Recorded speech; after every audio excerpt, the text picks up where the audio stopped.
Sejak menjalani gaya hidup minimalis, hidup jadi terasa lebih ringan dan menyenangkan. Tapi bukan berarti hidup ini aman-aman aja tanpa masalah loh ya.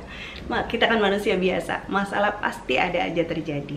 Tapi masalah yang datang itu justru untuk mendewasakan kita.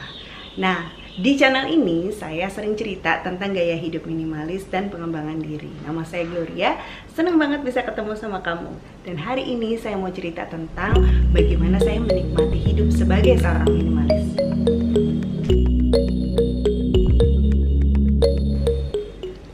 Yang pertama, saya berusaha untuk membuat segala sesuatu jadi lebih sederhana ya.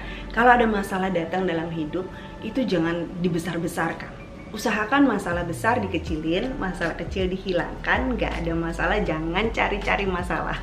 Kalau dulu mah ya setiap kali ada masalah datang udah overthinking gitu ya, mesti gimana nih gitu, lebay gitu. Kalau sekarang jangan. Sekarang kita harus pikirin dengan kepala dingin. Setiap kali ada masalah datang, analisa dulu masalah utamanya tuh apa gitu. Kemudian apa yang harus dilakukan. Saat kita memikirkan segala sesuatu dengan kepala dingin, kita juga bisa lebih tenang menghadapinya dan gak overreacting gitu. Do not make things harder than they need to be. Just keep it simple gitu ya. Sederhanakan aja segala sesuatu. Jadi kalau ada masalah datang, usahakan jangan drama.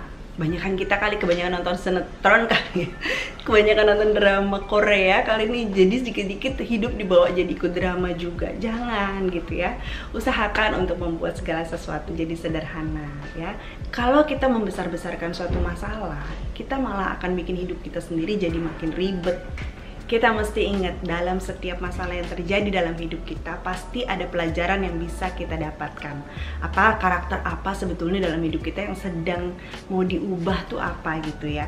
Apakah kita harus jadi lebih sabar, ataukah kita harus bisa lebih menahan emosi, apa. Ya kita mesti tahu bahwa semua masalah terjadi untuk mendewasakan kita, untuk buat kita jadi lebih baik. Jadi nggak usah didramakan, sederhanakan aja.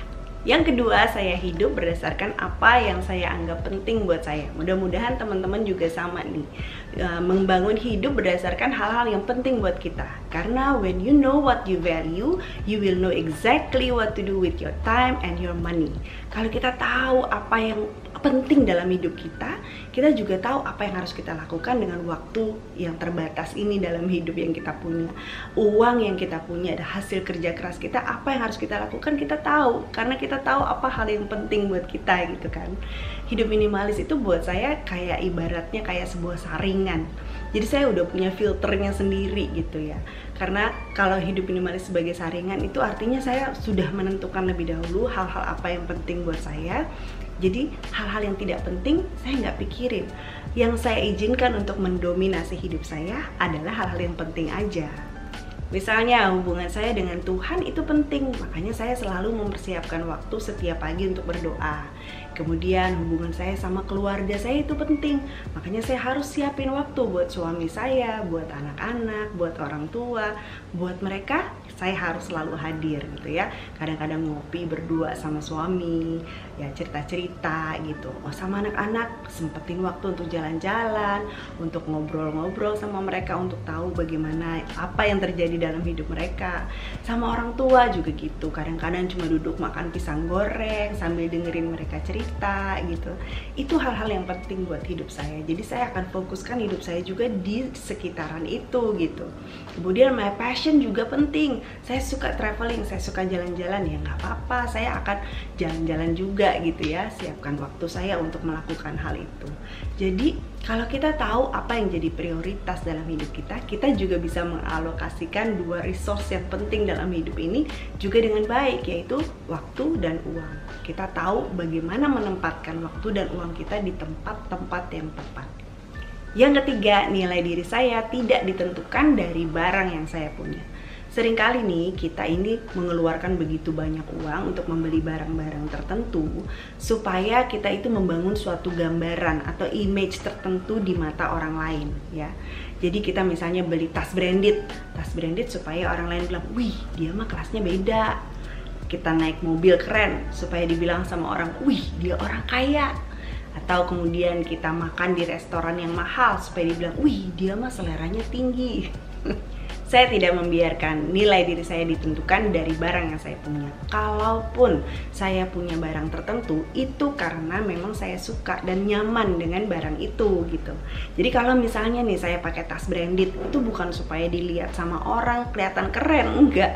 Tapi karena memang tas itu misalnya nyaman dipakai, kemudian memang tahan lama gitu, bahannya kualitasnya bagus gitu kan. Jadi saya nggak usah bolak-balik beli tas baru lagi, so fine-fine aja gitu kalau mau pakai tas branded, tapi dengan nggak usah berpikir bahwa itu supaya dilihat orang, itu adalah image diri saya, nggak gitu. Kalau misalnya saya pakai baju itu aja nih, orang bilang kenapa sih bajunya kok itu doang sih, ya so what, nggak apa-apa toh, saya memang suka pakai baju yang begini-begini aja, nggak harus kelihatan keren di mata orang lain, yang penting menurut saya nyaman gitu.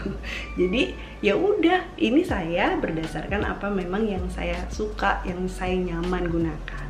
Yang keempat, saya bersyukur dengan apa yang sudah ada. Kalau dulu saya masih suka mengejar hal-hal yang saya inginkan, sekarang saya sudah menentukan batas cukup saya sendiri. Ya, saya belajar untuk mencukupkan diri dengan apa yang ada. Saya nggak mau yang muluk-muluk lagi. Jadi udah, pokoknya kalau misalnya saya dapat lebih dari batas cukup saya, itu artinya bonus. Itu artinya saya dapatkan sesuatu yang lebih. Oke, it's good. Tapi nggak harus terus-terusan batas cukupnya naik, enggak. Tapi udah, segini aja udah cukup. Kalau kita tidak bisa mencukupkan diri kita dengan apa yang ada, kita malah akan sulit untuk bisa menikmati hidup. Misalnya nih, udah punya mobil yang nyaman untuk keluarga, walaupun mobil biasa aja, tapi bisa dijalani bersama-sama dengan keluarga, toh nggak masalah kan. Tapi pengen mobil yang lebih bagus gitu, oke lah, akhirnya dapat mobil yang lebih bagus. Mau lebih canggih lagi, lebih keren lagi mobilnya. Akhirnya standarnya naik, kita sampai di level tertentu, dan pada saat kita udah sampai di satu level tertentu, akan susah untuk balik lagi ke level yang lama gitu. Nah, contoh gampang gini, kalau kita biasa makan nasi sama telur sama kecap aja udah enak, terus kita mulai dikasih nasi, telur, sama ayam misalnya, dan kemudian sesudah itu mulai dikasih makanan, udah mulai terbiasa makan di restoran yang mahal gitu misalnya, untuk balik lagi ke nasi sama telur dan kecap tadi, itu akan sulit. Istrinya tadi marahin lagi, "Mah, ini nggak ada lagi nih makanan yang lain, lauknya cuma nasi sama telur doang." Serba salah deh, karena standar hidupnya udah naik, pada saat balik lagi ke nasi sama telur dan kecap, udah mengeluh, udah nggak bisa menikmati lagi. Jadi belajarlah, kita sama-sama belajar nih ya, untuk mencukupkan diri kita dengan apa yang ada pada kita. Kalaupun kita mendapatkan sesuatu yang lebih daripada standar cukupnya kita selama ini, anggaplah itu sebagai suatu bonus, bukan sebagai suatu standar yang baru. Supaya kita jangan dikit-dikit mengeluh dan gak bisa menikmati hidup kita yang saat ini sudah kita jalani dengan baik. Yang kelima, sejak jadi minimalis ada banyak kebiasaan-kebiasaan buruk yang saya tinggalkan. Kayak misalnya nih, dulu saya suka taruh barang sembarangan gitu ya. Begitu pulang dari kantor, taruh aja sembarangan gitu. Nanti begitu pas mau cari barang itu, akhirnya jadi susah nyarinya karena ketumpuk dengan barang-barang yang lain. Karena sekarang semua barang udah ada rumahnya masing-masing, udah ada tempatnya masing-masing. Jadi gampang dicari, rumah nggak berantakan, rumah jadi rapi, jadi bersih, dan yang punya rumah juga jadinya nggak stres. Jadi lebih tenang gitu karena melihat rumah dalam keadaan baik. Kalau dulu saya suka menunda-nunda pekerjaan, kalau sekarang segala sesuatu yang bisa dikerjakan kurang dari 2 menit langsung kerjakan aja. Habis makan piring langsung dicuci, pada saat lihat meja berdebu langsung dilap. Kemudian kalau misalnya lihat tanaman kayaknya lemes perlu disiram, langsung disiram aja. Jadi jangan ditunda-tunda, sehingga pada waktunya beres-beres kayak weekend gitu ya, itu nggak buang-buang waktu untuk mengerjakan banyak hal. Jadi punya lebih banyak waktu untuk keluarga. Kalau dulu barang-barang yang saya nggak pakai, saya simpen aja di rumah, penuh-penuhin lemari, penuh-penuhin rumah selama bertahun-tahun. Kalau sekarang saya sudah siapkan satu kotak khusus untuk barang-barang yang akan di-declutter. Jadi kalau memang saya lihat barang ini udah nggak dipakai lagi, langsung taruh di kotak keluar, sehingga barang-barang itu jadi bisa lebih berfungsi lagi kan pada saat orang lain bisa menggunakannya. Daripada didiemin aja di rumah nggak dipakai, menuhin rumah, lebih baik digunakan sama orang lain. Jadi itu tadi beberapa hal yang menyebabkan saya sangat menikmati hidup sebagai seorang minimalis. Memang sih bukan berarti hidup minimalis itu menyelesaikan semua masalah, enggak gitu, enggak. Tapi paling enggak kita bisa lebih menikmati hidup dengan ringan dan menyenangkan saat kita tahu menempatkan prioritas-prioritas yang tepat pada tempat-tempat yang tepat. Oke, saya senang banget bisa sharing sama teman-teman semua. Kita ketemu lagi minggu depan di video-video yang lain. Kalau teman-teman mau subscribe, silahkan subscribe. Kalau mau di-share ke teman-teman yang lain juga boleh. Thank you, saya senang banget bisa ngobrol-ngobrol sama kamu hari ini. Sampai ketemu lagi. Bye!